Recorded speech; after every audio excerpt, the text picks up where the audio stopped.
similarities in our personality and our character, and then we have a lot of differences. And one of the things that I found with you is your ability to keep it real with me.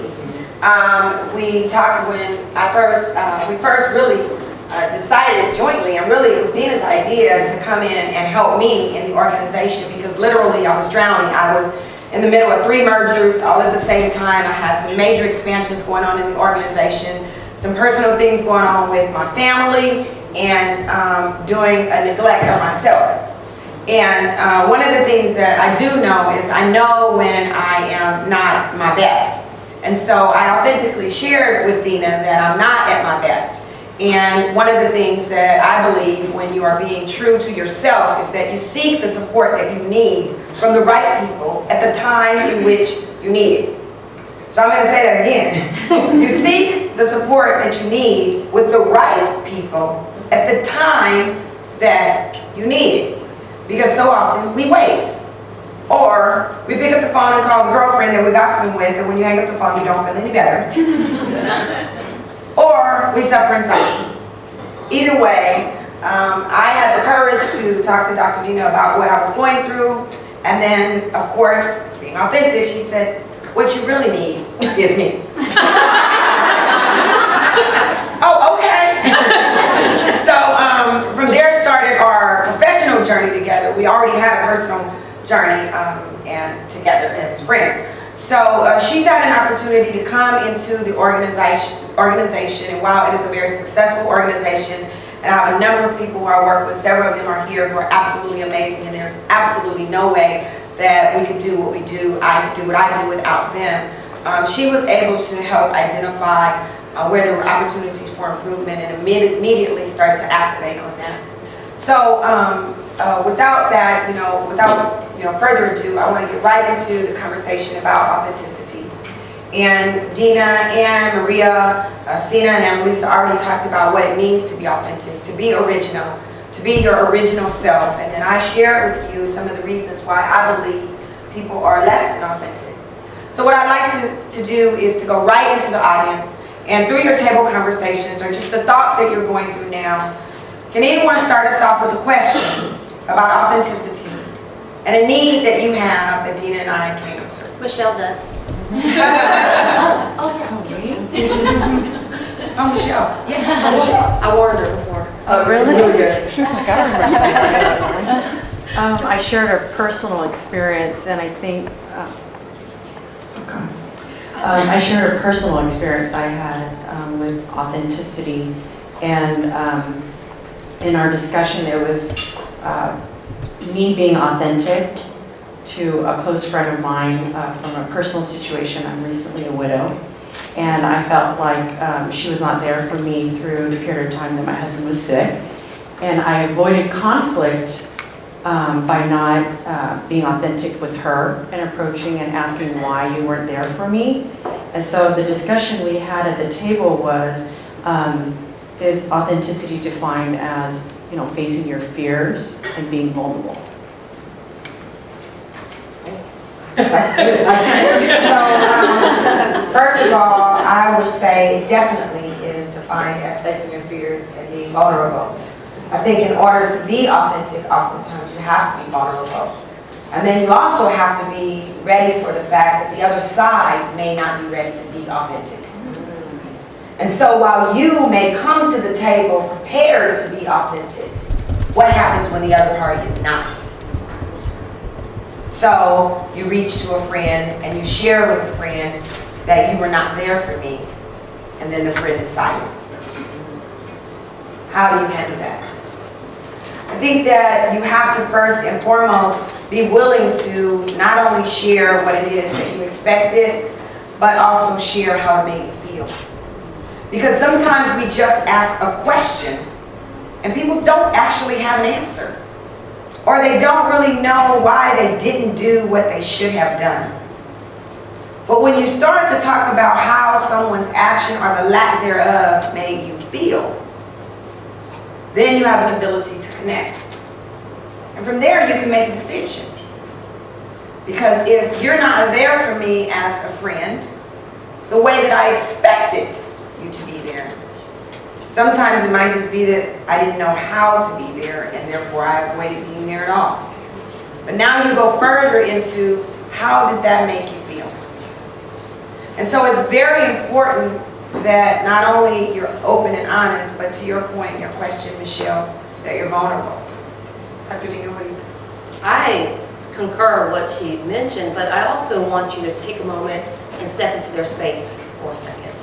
And that, especially grief and illness, is very difficult for individuals. So when you put yourself in their shoes sometimes, to think, I expect you to be there, but maybe they couldn't. So are you also accepting them and their authentic self? Because that's really their authentic truth, that they don't handle those types of situations well.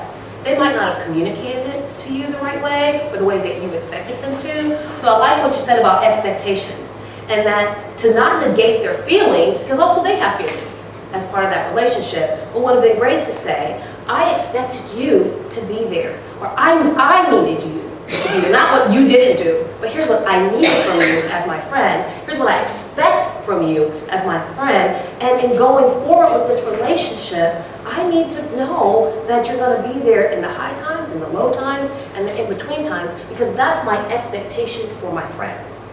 And I like that what Dr. Deena is saying, because sometimes we're not clear on our expectations. And I have to share with you, many of you know, because she was a woman in business, my cousin, Shavada Nader. My cousin lost her father a few years ago, my mother's brother. And during her time of grief, I wasn't there for her the way she needed me to be there. I had no idea that I wasn't there for my cousin, and I adore her. Recently, my cousin came to me, and she said to me, and she calls me Big Cousin, she said, Big Cousin, you know, I have to tell you that I've been carrying a resentment because you weren't there for me the way that I needed you to be there for me when my father was dying. Yes, you know, I know that you care, but I wanted you by my side, and you weren't there. And I said to her, understanding what she wanted, not understanding, if she had asked me, why weren't you there for me? I don't know that I would have even known how to answer that question. But when she shared with me what it is that she expected from me, it brought clarity to our relationship. I was able to authentically apologize because it is never my desire to not meet her expectation. But sometimes we're not clear on what the expectation is, which is what Dr. Deena is saying. So I think part of being authentic is not only sharing what it is that we wanted from someone or asking a question, but making sure that they're clear on the other side of what you expect. And then also just moving forward with that, I believe what Maya Angelou says, when people show you who they are, believe them the first time. So it also, you have to reflect then on all your past interactions and all your past instances. When things in life happens, we want to react instead of respond. When we respond, it takes that time that we become intentional, we think about it. So sometimes we have to get out of our own feelings and say, okay, if this wasn't me, and what if I did? And then look at yourself, did you ever? You know, have I ever? And so when you start thinking from that perspective, I'm not saying it's right, I'm not saying, you know, it's wrong, but I'm saying is that when you become intentional, and does this relationship matter to you? What's the value? What's the ROI on the relationship? And if it's worth it and you have a history and it means a lot to you, then it's worth the investment to say, let's have another conversation. Maybe I didn't convey to you what I really needed. I need to convey this to you in this way, in this manner, be very succinct and clear. And then how they respond after you've expressed that, then you have a decision to make. And I would piggyback off of that because, you know, sometimes we think, and I heard what you said, Michelle, and I consider you and I very close friends. But one of the reasons why I know we're very close friends is that we wouldn't be having a conversation around whether or not one another was there for each other. So sometimes part of not having a deep, authentic conversation is because we don't want to find out that what we believe to be true is not true. I mean, sometimes we don't have that conversation around why we're not getting treated the way we want to be treated at work because maybe we're not doing what we need to do. We start off a conversation with the fact that, you know, this person really cares about me, but their behavior doesn't exhibit care. So it's very, very important, and when you talk about being vulnerable, it takes you to a deep place where you have to sometimes then, as Dr. Deena said, reevaluate the relationship. You know, I had a conversation with a very close friend about a disappointment that I experienced. And one of the things that I ended up finding out is that we actually weren't very close. I'm just saying. So I think that we can... It's almost like dating sometimes. You're going out with someone and you think that you're exclusive, and you're not, but you're afraid to ask them. No, in all honesty, you're afraid to ask because you don't really want to know. You want to keep pretending that you're the only one. Right, guys? You want to pretend that? And so, and in that space, you're just like, I want to know, but I don't want to know. As long as I don't ask, I can keep disillusioning myself. And that's the same way that you show up at work when you don't want to ask about a raise, the same way when you want to talk about your performance as well. Like, if I don't ask, then I don't have to really know, and I can keep pretending that I'm everything that I should be and everything is what it is. Well, I guess we got off to a bad What's the next question? Thank you, Michelle. Sure. Next question? Sure. So I know, I'm imagining that there are many women in this room who've experienced what I have on many occasions, which is to work in an environment where there are few women. And I am still to this day, after 45 years in business, amazed that I can walk into a room and the assumption from the men in the room is often that I'm the subordinate. Well, and there are ladies in this room who know, no, I'm the boss. And sometimes I say that very clearly. Let me say this, he works for me, and he works for me, and he works for me. So if you want to have this conversation, I'm the one you have to speak to. But there are other times that I let that go entirely. And then I feel like I was selling myself out. So I just wonder where that experience comes from, or other ways maybe to handle it than maybe being right in somebody's face. Wow. Well, you know, I always got a little saying. Well, 50% of knowing who you are is knowing who you're not. And when you get very clear about who you are, then you begin to show up as that. If you have coffee in your cup right now and you shook it a little bit, what's going to spill out of this coffee? Water's not going to come out of it. So when you get shaken up, what's going to come out of you? There's two things that disturbed me a little bit about you sharing, again, because we're transparent, and those people that know me know that I kind of go right to the point, is the fact that you needed to tell them, I'm the boss, I'm the boss. Well, just walk in it, show in it, act in it. So the fact that you had to tell them in that manner means that you're not clear that you're the boss. And you might want to think about that, because then your behavior actually will represent, and other people will follow and receive you in that manner. So just because they don't believe it or something, maybe you have to look at yourself again and say, am I showing up as the boss? Am I speaking in that manner? Am I walking in that manner? Does my attitude convey that I'm the boss? Because when you walk in a room, you should own it.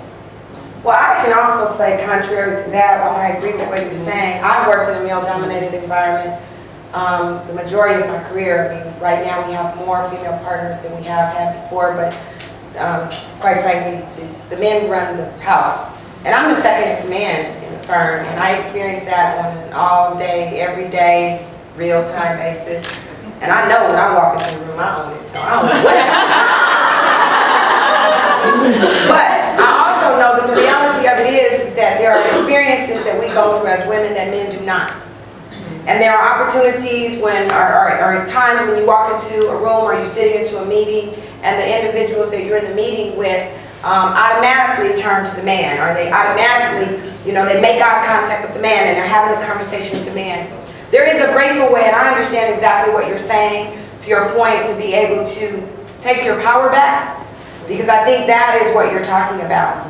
And I can hear in your voice that it's not necessarily that you're trying to demand the fact that you're the boss, but how do we pivot into a space so that we can stay true to who we are, we don't allow ourselves to dilute who we are, and then do it with grace. And sometimes when we're frustrated, we're not always graceful. So I understand that. But I can say in my experiences, when that has happened to me yesterday, really did.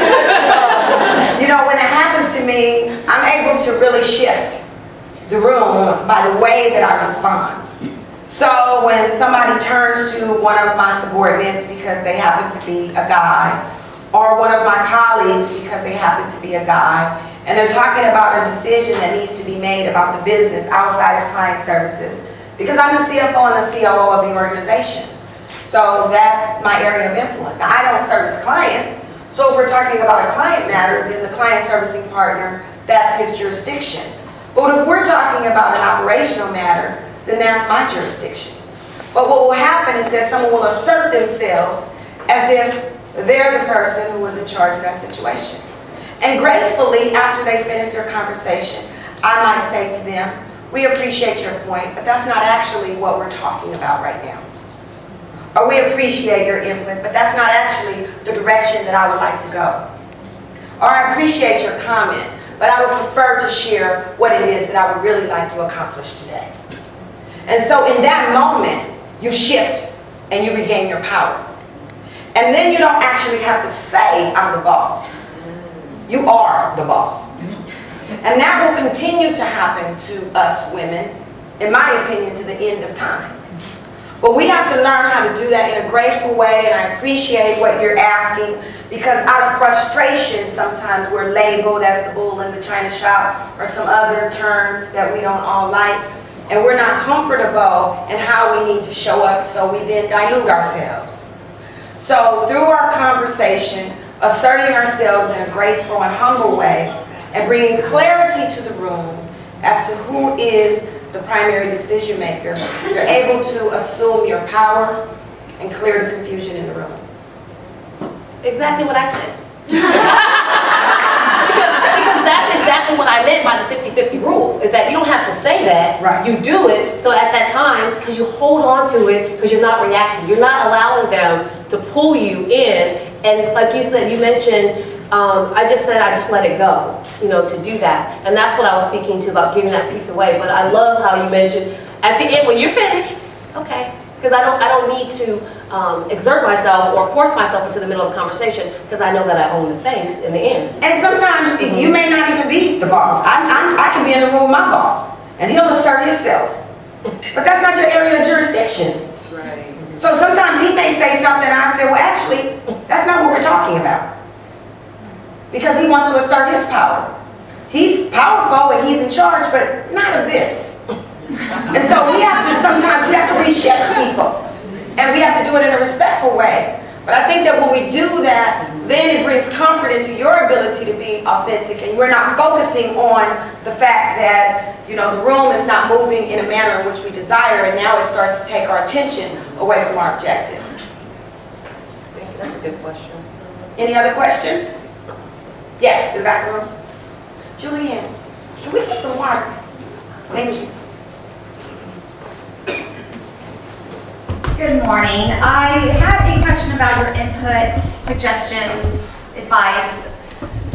Having experienced a few failed relationships, both personally and professionally, so business partnerships that had to have difficult conversations that eventually ended in separation, and personal, I am yet faced with another environment where that difficult conversation needs to be had. And I recognize I'm coming from a place of fear for not wanting the relationship to end. However, how can I approach someone in a social masterminding group that I run about boundaries being stepped over, where organically the expectations have shifted from business masterminding to social masterminding to now people in the group are approaching me saying, this isn't what we signed up for, how can we reel it in? And the person I need to have that conversation with is, dear and near to me. And I know that I'm trying to not bring the past fears and the results of having those confrontations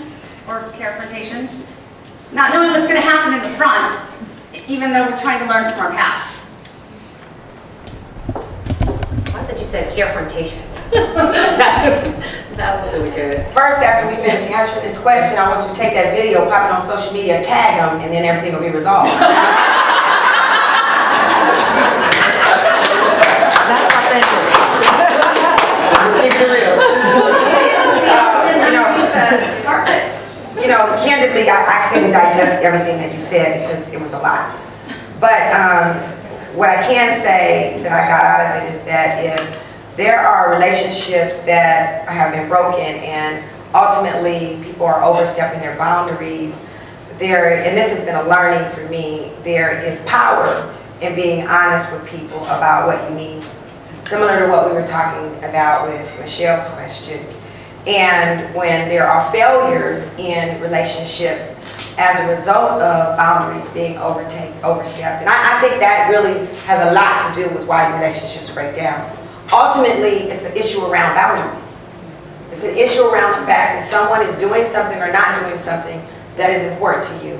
And we have not made it clear of what our boundaries are, and therefore relationships are broken. And it took me some time to really learn how to not only set boundaries, but be clear in a loving and kind way about my boundaries. So what I would say, and then I'll turn it over to Dr. Deena, is when you find yourself in a situation where you know within yourself it's not working, it's not right, and not when it's failing. Because see, what happens is it's not working early in the relationship. You get on a job, you know you don't like something, and you don't say anything. And if you had addressed it in day 2, 3, week 1, month 1, you wouldn't be at your annual review mad about a conversation because you never said anything. And this goes both for the employer and the employee. You know, you get into a relationship, man and woman, you're not happy about the way the person shows up. And it can be literally how they show up, how they dress, how they talk, how they walk, whether they are, respectful of your time or whatever the situation is. Feeling disregarded, ignored, whatever it is. And then you take it, you stomach it, because you want to see where it's going to go. Well, it's not going to go anywhere because you didn't make it clear of what it is that you expected, because you were worried about being demanding or asking for too much, or you just want to see, well, maybe. It's no maybe. It really isn't. And so I think that the key is that we learn how to set boundaries, and part of being authentic is being open and honest about not only our expectation but what is not working. Everybody knows, I've been single a long time, and I've had a zillion relationships. Some good, some bad. Every single one of them, as far as I'm concerned, have been outstanding because I've had an opportunity to learn more about myself, and from that I'm able to share that. And so when I go and before I start a relationship now, whether I'm at work, whether I'm a friend, a man, whatever it is, I'm very clear about the things that are important to me. Now, if it's not important, it doesn't matter. I'm not a big foodie, so I don't really care what we eat. But if it's important to me, then I share it. And so I think that when we start to get clear about what's important to us, people have a right to choose. Because sometimes we force people into making a choice that they don't know they're making.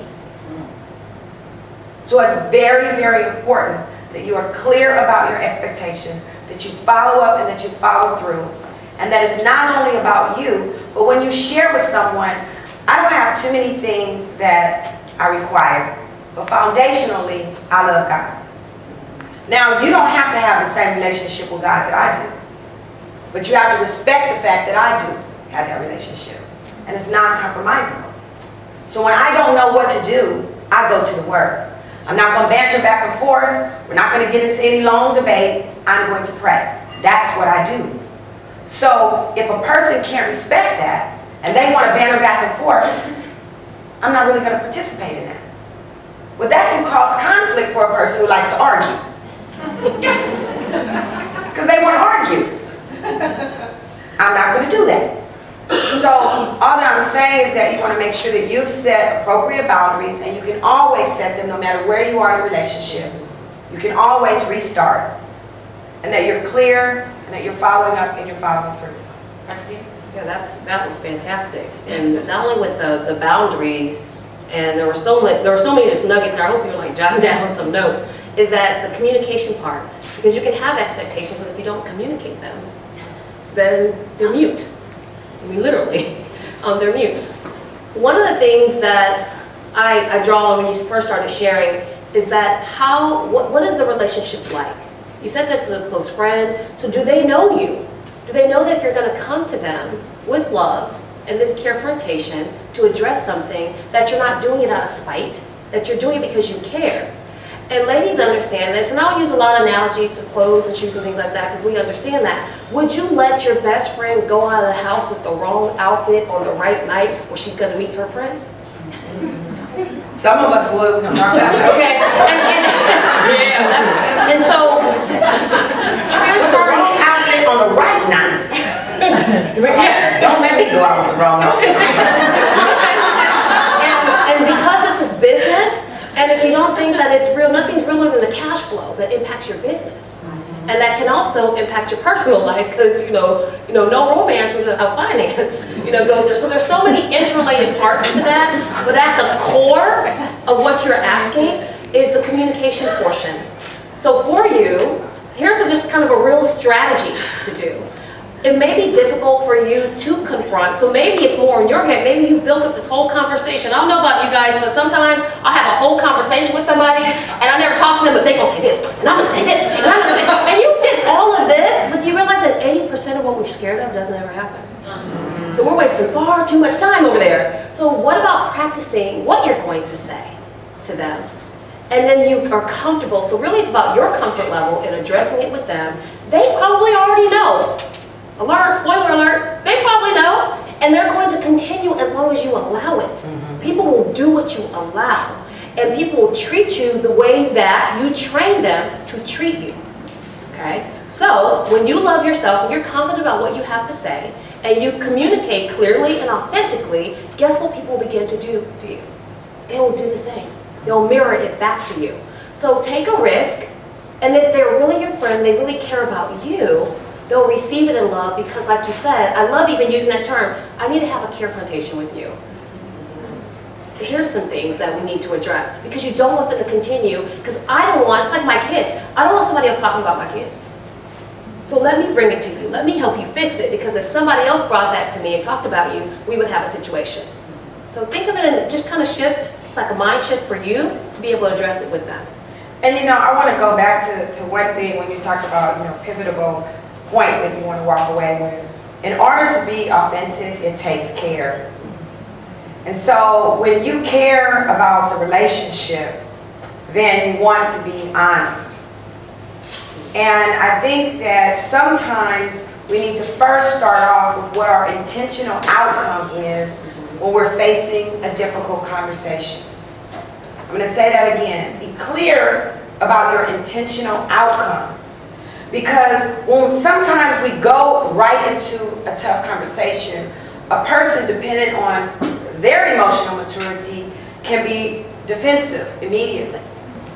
But when you start the conversation off sharing with them, first of all, it is my intention that you and I have the best relationship possible. And it is my intention that we are able to be very successful together. It is my intention that we build a successful organization. It is my intention that I raise a wonderful individual. That I am the best wife or the best girlfriend. That I am an amazing friend or daughter. So when you are clear about your intention in a positive way, it sort of takes some of the stress that can immediately stir up out of the room. And then you go into the conversation. And whenever the conversation is moving in a manner that is less than positive, go back to your intention. Because you can actually shift the conversation just by a few small words that you use with care.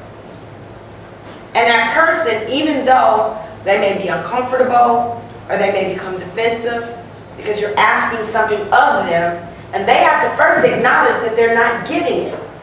And people don't like to hear things that they consider to be negative. So when you're telling somebody something that you want, that means to them, they're not providing it. And the first thing most of us do is we go into an excuse. We start talking about why we didn't do it or what we meant to do or what our intentions were. And when you find that they're being defensive, go back to your objective. So I wanted to ask a question.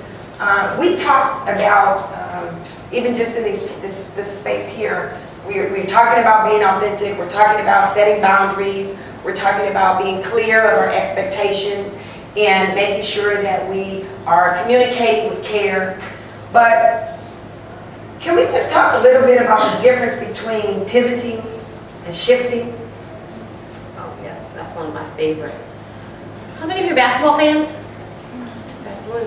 Well, how many of you took your kids to basketball training or something to that effect? Well, those of you that are familiar with the pivot, or even a pivot as a machine, what you do is it helps you turn.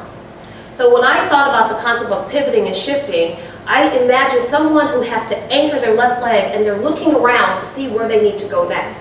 And that anchor is great to look at your historical data, your historical knowledge, and see that. The turning is saying, okay, is it me? Or do I actually, who's open? Who does it fit better? But sometimes we stay there so long, keep looking for somebody else, that we don't take the shot. Because to take the shot when it's your turn, you have to actually shift. You have to move. You have to let go of that space, that comfort zone. And oftentimes we don't shift because we have to become accountable for the end result. And so as long as, because here's again, I played sports. Oh, nobody was open. I couldn't pass. They stole the ball. Nobody was open. So it wasn't your fault. They didn't get open. They didn't run the play right. But if you had shifted and took the shot and you missed, then you would have said, oh my gosh, everybody, it was a winning game. Well, what if you actually made it? So when it depends on what you're thinking about, those people that train and they practice and they spend inordinate amounts of time making sure that when they take the shot, that the majority of the time it's going to go in, they're comfortable in that space. What you have to do is get comfortable shifting instead of getting stuck in that pivot, because that will cause you to miss opportunities for growth that are incredible for you. Any other questions? Yes. One of the words that you use quite often is not to dilute yourself. So that was a takeaway from we had a great opportunity for the jury speaking just last week. And that word came up several times with someone that said, I'm a strong woman, I don't want to dilute myself, you know, everyone else is insecure and that's why they can't handle a strong woman. But I think that that word can be seen as an excuse for being abrasive, and relationships are so important. So how can we bring that conversation back to this person and help them understand that there's a difference between being a strong woman and being, we can't have a team with Kobe Bryant. Well, first, when I talk about dilution, I talk about your originality of who it is that you were made to be, not your characteristics. And so there's a difference between our characteristics, because we can take on different characteristics depending on the situation. But when you start looking at your originality of who you are and shifting the originality of what your needs are. So we all have basic needs. If you have a need to be heard, or if you have a need to be fed, whatever your needs are. So sometimes we give up our needs for the sake of others, and that's what I mean by dilution. Now, when you talk about dealing with someone who has a strong personality and someone who is not willing to pass the ball or cannot be heard, and how do you deal with those challenging conversations in an authentic and meaningful way? I think that first you need to be able to go to that person and let that person know that you also would not expect for someone to, not be strong and say what they want to say, but you also want to make sure that you're being heard. And I think sometimes we actually just need to be clear on what it is that we want. If you have an individual that has a strong personality, you may need to share with them that I can appreciate who you are as a person, but what I'm asking for is the space to be appreciated as well. And when you talk to somebody directly, and you're talking about how do you deal with relationships, especially at work, where you have a situation and you have to have a conversation up with your boss, or you have to have a conversation, with your spouse or with your child, and it's a difficult conversation. Sometimes you need to make it clear that you need to have the space to effectively communicate. And when you say that, without letting them know that I need you to shut up, stop talking, you're doing too much. Because really that's what you need them to do. But you're asking for space. And so what you're saying is that people are different. I may not be like you, but that doesn't mean that I can't be effective. So going to someone strong like myself, I appreciate it more when someone will approach me even in the midst of their fear and intimidation, and they're open and honest with me about their needs. Those are the individuals that I appreciate and that I respect more. And sometimes people feel like when you're in a position of power that you don't want to be told. Now, I don't necessarily agree with the comments that were made about, well, people are just intimidated. That's not true. It's not true. It might be that person's perception because they actually are hiding behind fear.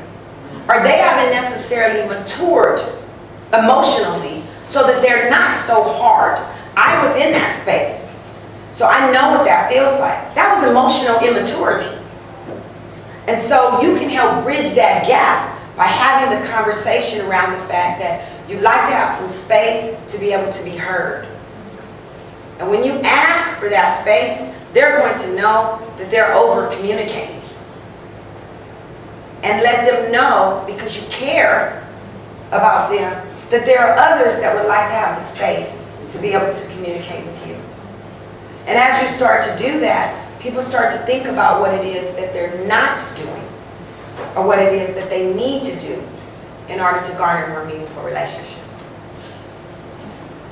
Before we go on, because we always want to be respectful of time, I need to pull some names for the raffle. And then if those of you have additional questions, we'll ask those questions right as we wrap up. And we always want to be respectful because we're close to 9 o'clock. No matter how intended, to be clear on what it is that you expect for yourself and from others. And then be intentional about garnering the relationships both at work and at home that are going to yield you the highest gain. And by doing that, you need to be open about what your expectations are. Even when you go on a job interview, don't sell yourself for them to hire you, but be clear on what you're getting hired into. When you're going into a relationship, for those of you who are single and don't want to be, don't sell yourself so that you just want to get a date. Be intentional about getting the husband that you want. Really, and when you find yourself in the midst of conflict, because relationships bring conflict, and it's not necessarily a bad thing, it's just a part of life. Be clear on it so that the conflict doesn't become confrontation, and the confrontation doesn't become destructive in the relationship. So it is important that you face the things that feel conflicting within yourself, and that you're clear and you set the boundaries for the others, and you make sure that they understand your expectations. And the last thing is be willing to make a decision. What that means is that when you have done everything that you need to do to exhibit self-care for yourself in consideration of others, be clear on the fact that sometimes relationships shift. And what that means is that you have found yourself in a situation that is not good for you. A job that is not the job for you. A friendship that is not the friendship that you desire. Now, I am not suggesting that you give up on that. But I'm going to tell you, I had a conversation with a very close friend this morning who asked me a simple question that aggravated my nerves. And the reason why it aggravated my nerves is because she is my friend. And as my friend, I don't expect for her to ask me if I ever want her to be there for me. I just want her to be there. So what that made me feel inside was not positive. But as opposed to making a decision and walking around with a resentment, what I did was I was clear with her. And I shared with her that first and foremost, you are my friend. And I love you. And everywhere I am, I want you to be. So we don't ever have to have a conversation about whether or not you're invited to the party. Because you always are. And so I think that sometimes we just need to be clear, even though it may not yield us the desired outcome. Dr. Deena, can you give me your That was good. That was so powerful. Yeah. I came up with an acronym for real. I know we've been talking a lot about leadership. But again, leadership starts with your own personal leadership. So this acronym works across the board, whether it's personal, professionally, or even spiritually. And that, for real, the R stands for relatability. How relatable are you? How do you communicate? How do you actually connect? And the E is for empowered. How do you empower yourself to take the necessary actions? And how do you have the strength and the mindset to be able to empower others when you notice that something is not really in your wheelhouse to actually do? And the A is for accountability. You must be accountable not only for your own actions, but if someone else is doing something and it didn't work out well, then again, you might have to be accountable for theirs too if you were the boss. So taking that sense of ownership is huge, and accountability is a big word, and that's like a big capital A in the acronym. But the final is the L, is the learning. Never stop learning. You have to learn it, live it, and lead it. That's what my mentor, John Maxwell, always teaches and shares with us, is that once you begin to learn it and you live it and it becomes internalized in your day-to-day processes, then you're able to lead it and others will begin to follow you as a leader. So with that said, I'd like to ask each and every one of you to consider a time when you've said yes and you really wanted to say no. And I encourage you from this point forward to shift into who it is that you truly want to be, and let the words that come out of your mouth and the actions that you exhibit every day be aligned with the desires of your heart and your ultimate goals for your life. Thank you so much for coming this morning. Please take the time to open up your pamphlets one more time, pull out the comment cards. I cannot do this without your comments. Please, please, please give me your comments and have an amazing day. Thank you.